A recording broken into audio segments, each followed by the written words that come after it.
Ayan,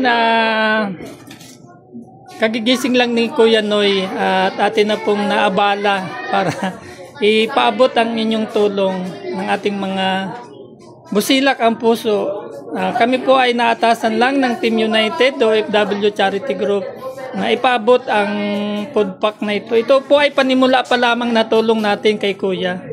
Ayan po ang kanyang saklay na kadalasan niyang gamit sa pagtitinda. So, bali ilang taon na po kayo nagtitinda ng ng mani? Ayan. Wow. 19. 19 years na. So, 19 years, ilang taon na po kayo dito sa Las Piñas? Tagal na rin. So, buti at paano niyo po nakilala ang inyong may bahay? Sana po, pagkalakas po namin. Balik pa sa baya 20 mara. Kasi sa isang kontra. Apo. Sa baya pa.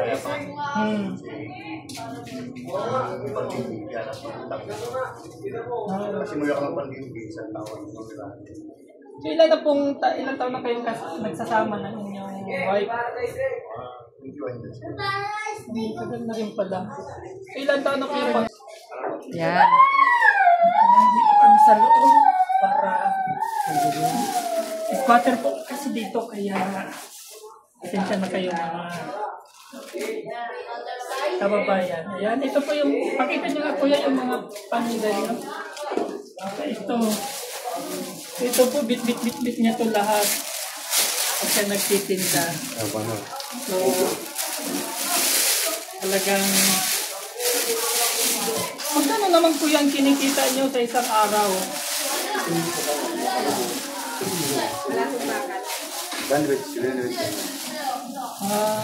So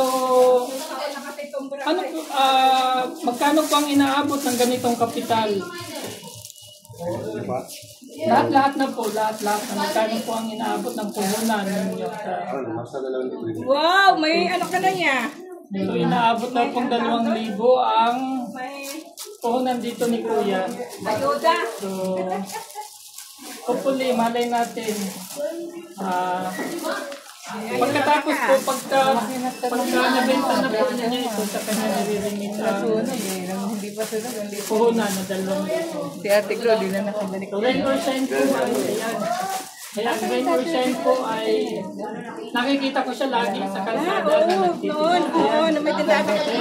Ayun yung anak ko na Tapos yan, Picharo. Si Ate Glo. Yan po yung kakilala ng mga Pinoy na Ano yan? Binigay.